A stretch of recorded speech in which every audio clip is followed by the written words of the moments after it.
And now, from the CFTK-TV studios, this is Open Connection with your host, Robert Pictou.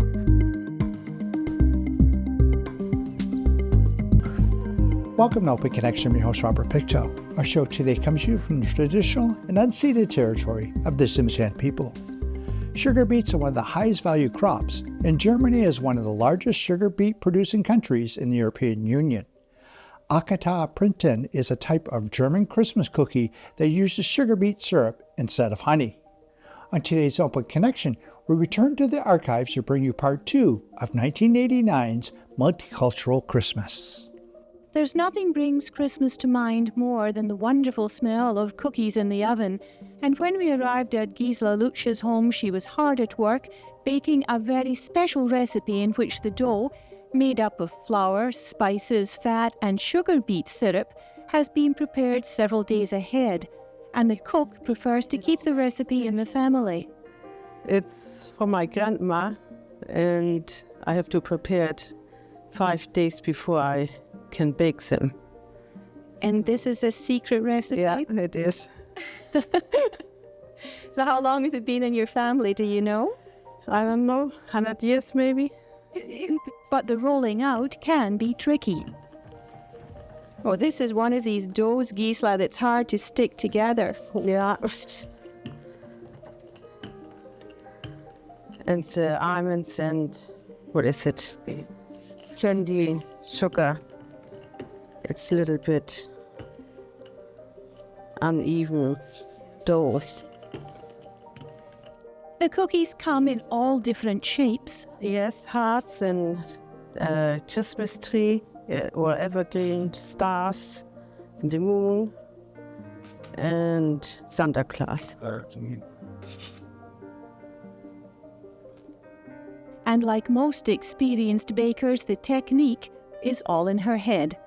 No, I'm not timing. It's just I have my timing in the head or something like that. So, and the oven is between 300 and 350 Fahrenheit.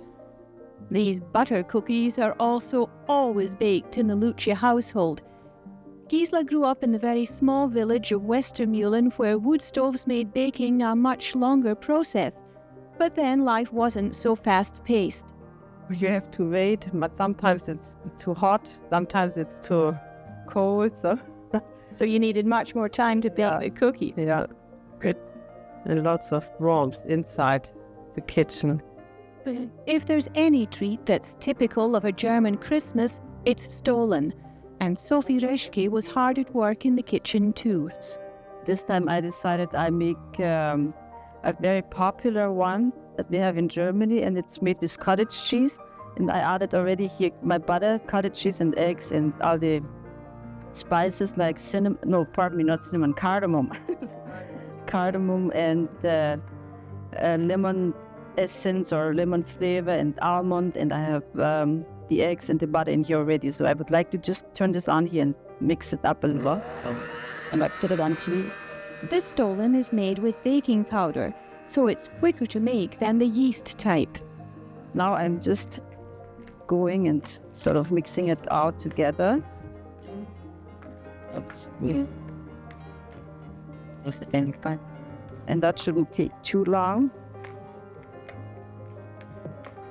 And it's pretty easy to do if your butter is already soft and you have it sort of see, I'd like to show you how this looks here. And also I put almonds in. And it just takes a little time to get it all in shape. Now I'm putting it out here. Oops. Oh, see, now comes the real. Takes a little bit more work still. Right, to be totally. Put it all together in a big ball sort of a thing. Yeah.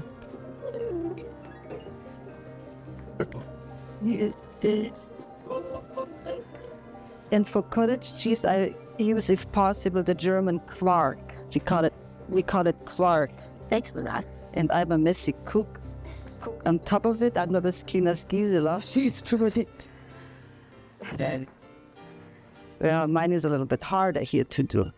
There's always that special finishing touch. And then I would put in some marzipan. What I do is I just make sort of a roll. I'm not done.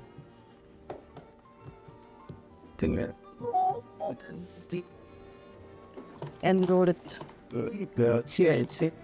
properly. So, When this is rolled out on top. yeah, this, and then I fold this over here. And And then you have the shape of that's the way I bake my stone, and I think that's about, some people put it in a bread pan or. Open Connection will be right back after these messages. And now, from the CFTK-TV studios, this is Open Connection with your host, Robert Pictou. Thanks for staying with us. The history of Stollen, a traditional German Christmas bread or cake, is long and rich with sources suggesting it dates back to the 1300s. The oblong shape and powdered sugar covering are said to symbolize baby Jesus wrapped in swaddling clothes. Another theory is that Stollen represents a camel that carried gifts to Christ, with the humps of the top of the loaf representing the camel's humps. Letters from the archives with Sophie Reschke. That's how I bake mine, and it was shown to me by one member of my family back home. And this is how I do it. And then I put it in a cookie sheet, and that's the stone for you. there's a traditional Advent wreath in the Lucci home. We light the first candle on the fourth Sunday before Christmas. And the fourth one is the last Sunday before Christmas. This beautiful carousel is a decoration from southern Germany, and it features the shepherds and the wise men from the Christmas story.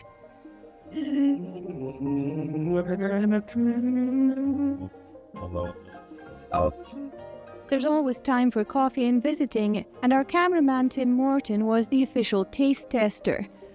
This could be his all-time favorite assignment. One of the best parts of Christmas is reminiscing about the past and trying to carry on traditions for children and grandchildren, all part of the mystery that makes Christmas the most cherished time of the year. Heidi Oste grew up in Thuringia, and she shares some memories.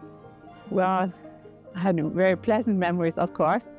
And when I think back, one of the most exciting things was when someone crawled underneath the Christmas tree and it all toppled over and caught on fire, because in those years in Germany, we actually had real Christmas lights on the tree. And another sort of a funny thing that happened was on Christmas Eve, my parents wanted to go into the living room and decorate the Christmas tree and get the gifts ready and everything. And my dad said, you have to sleep all afternoon if you want to stay up until midnight. So we were too excited, we couldn't sleep, of course. And so what we did to prove that we had slept, sort of, we rubbed our cheeks against the wooden floor and we said, see, Dad, we slept, we have rosy cheeks. And he had a twinkle in his eye and he accepted that. And and then there were lots of good memories when we got the Christmas tree and in Turin, where I was born. We all got dressed up and we all went to church.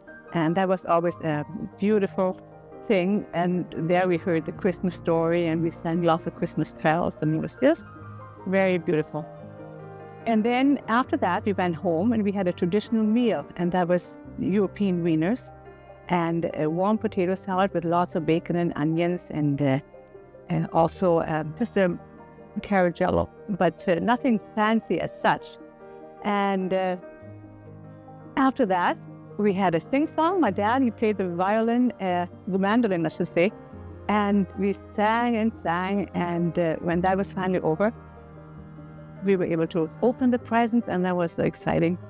And then after that, we played, well, for hours. And my dad and my mom, they had a puppet theater, and that was always very enjoyable as well. So it had made a very long day for you. Yes, it did. Yeah, we weren't ready to go to bed until midnight, that's for sure. The focus was the celebration of the birth of Christ, and it remains very important. Yes, it's very special, and it's getting more special every year. It dawned on me, it was just something so great and wonderful to realize that God, Jesus, was not the beginning where he was just a little baby. He existed in eternity. The whole family is still eating the traditional meal of German wieners and hot potato salad on Christmas Eve, and they have other customs as well. Other traditions that we had in our home that was at the 1st of December. I don't know whether I should show you this. We had Advent calendars, and every day until the 24th or 25th, we were able to open one little door, and there were chocolates behind it, and that was always very exciting. And then, of course, the Advent wreath was very nice. We got together and also sang every Sunday, and every candle represented either the angel or the shepherds or the wise men, and then the fourth candle is usually for Christmas itself. Delicatessens at this time of year always have those special decorated Christmas plates from Germany, and this is how they look when filled. They're called bunter Teller. That means a little bit of variety, a little bit from everything. And you have some chocolates and some candies and lots of different cookies. Open Connection will be right back after these messages. And now, from the CFTK-TV studios, this is Open Connection with your host, Robert Pictou. Welcome back to Open Connection. The Christmas tree tradition is widely believed to have originated in Germany in the 16th century. A popular story claims Martin Luther, a 16th century Protestant reformer, was inspired to decorate a tree after seeing the stars twinkling among the evergreens in a winter evening. Let us return to the archives with Heidi Ostrich. The Christmas tree itself is a very old German custom going back a long way. Well, I like the Christmas tree because, as Martin Luther says, the greenery, the evergreen, reminds us of the everlasting life that we are able to have. And then the light on the Christmas tree remind us of the light through Jesus that came into this world. And then the star, of course, leading the way, like we have in the nativity scene. And so every year I put something else on the tree to remind me of something. This is the Kidderminster snowflake here. All handmade? That's right, yeah. I like crocheting. Christmas is the most wonderful time of year for many. And at the First Baptist Church, the Sunday school children were all excited about their concert. I'd like to welcome you all into our Sunday school groups. And I will welcome your students and backstart or pouch weekend. It was probably the very first public performance for the nursery class.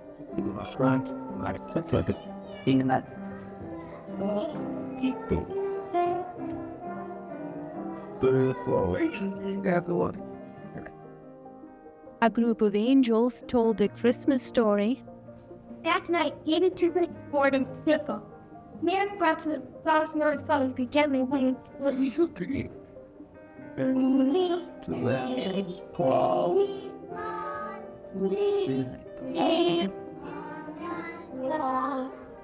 Bill near the bar. Then the shepherd into the care of the sheep. Now I began to grow frightened, and the ear in the kitchen. Do you want to be quiet?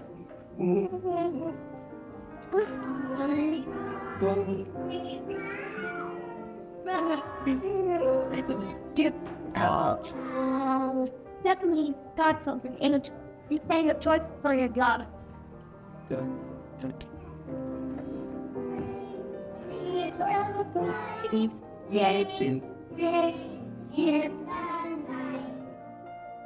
And do you know the answer to this question?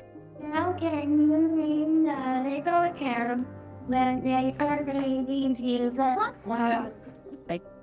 Some of the children had very special gifts to share, such as trophies won, stories, pictures, and a very personal one. She also had to look on inside. We're kind of enough. These are the 3 teeth that she lost in last year and a half. So she's proud of that. It isn't Christmas without carols. Yeah.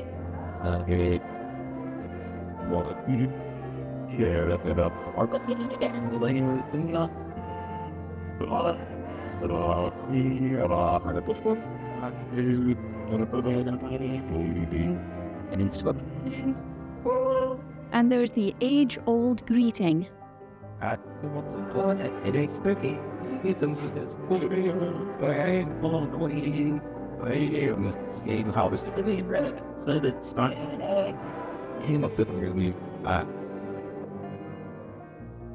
For children who don't have money to buy presents for parents at Christmas, there was a play about gifts that parents really appreciate, such as love, joy, obedience, and gratitude.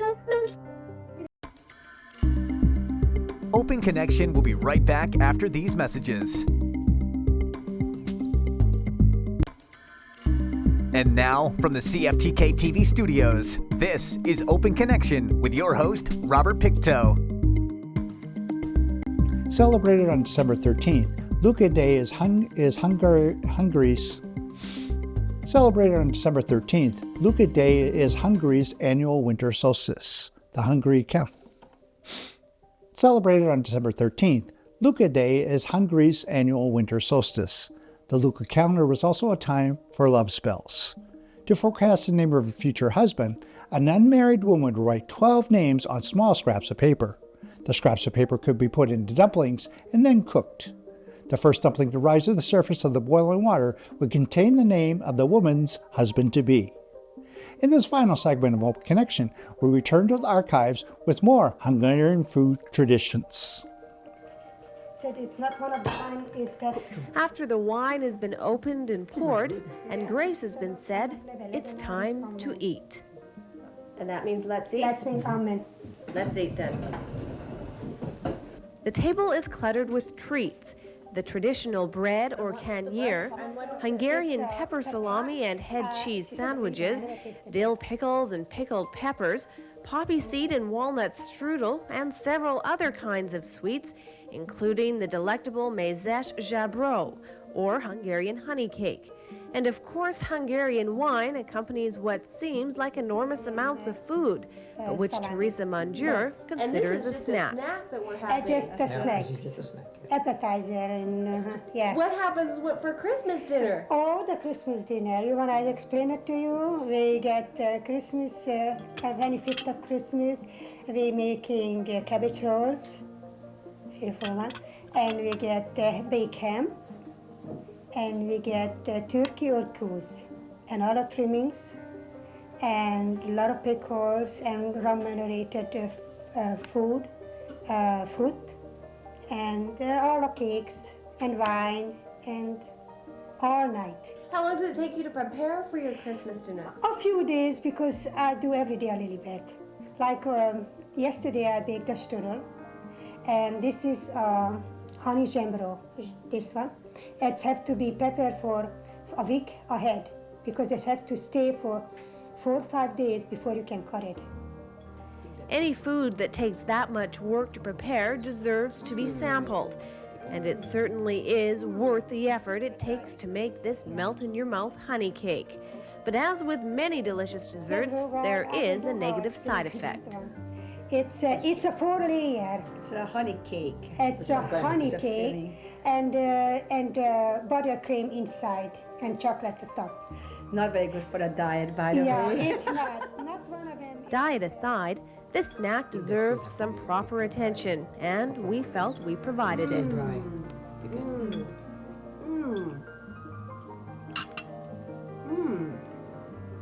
think that still have to be wait for dry more, a couple of more days. Another holiday tradition for many nationalities is decorating the Christmas tree. Hungarian tradition calls for the tree to be decorated in secret by the adults on Christmas Eve. The young children never get to see the Christmas tree before. Like they know Christmas is coming, but the fact that they haven't seen it really adds to the excitement. because they usually have to stay in a different room until all the trees is decorated and lighted up with real candles. And the presents are Yes. under. Yes. Yes. And then the kids coming in next day, oh, look at this. Not only is the sight of the Christmas tree a treat for the children, but there are actually edible treats on the tree. It's a bonbons wrapped up in silver foil with some ruffles on the edge, you know. wanna do that And when I it go comes in different colors. It would come in silver and then gold and a red and green, and they look very beautiful and colorful. And then see what happens, like the children would go and steal one out, and then they would wrap it back up. So With it a piece of looks bread. like, you know, it's Yeah. still there. So usually when you take the Christmas tree down, like just they the all paper empty, it's only a hanging on it. paper hangs Yeah. there, you know. The Christmas tree is decorated only once, but the feasting goes on for days, starting at the beginning of December with St. Nicholas Day on December 6th. That's the day Santa Claus visits Hungarian children. Okay, the children will shine up their boots and they put them out in a window, and they are expecting to have it filled by evening with oranges, apples, some chocolates or candy nuts, and they're really looking forward to that. And if they were badly behaved, then the parents would have a tendency to tell them that Nicholas won't be coming. They get a dry twig. When December 25th rolls around, St. Nicholas doesn't return. At that time, the presents are delivered by somebody else. No, it's actually Jesus and the angels who bring the present on Christmas. And when we finish the supper, we open a present. Teresa and Joe Monjur and Eva Komlos have been in Terra since 1957, and they say they have Canadianized their Christmas traditions. Back in Hungary, Christmas is not as commercialized as it has become in Canada. For one reason, I think people are not able to afford all as much as what you have here. So therefore they compensate that you have a little bit more traditional things with a lot less of the fringe of this buying and you know, having more and more presents. Like ordinarily, as we were children, we would have the most, maybe 2 little gifts that would come from. However, the real spirit of Christmas means gathering with family and friends to enjoy good food and good company, whatever language you do it in. As you sit down to enjoy festive holiday meals this season, whether you're celebrating in German or Dutch, Italian, Canadian, or Hungarian, do enjoy your Christmas. Boldog Karácsony.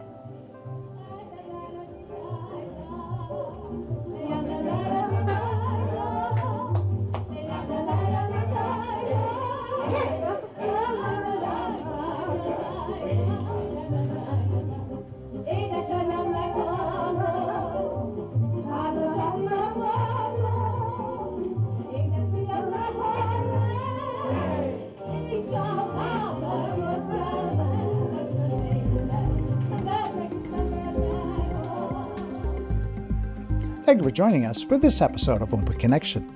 The greatest distance in the existence of man is not from here to there, but the connection from his mind and heart. If we can conquer that distance, we can soar like an eagle and realize our immensity within. I'm Robert Pictou.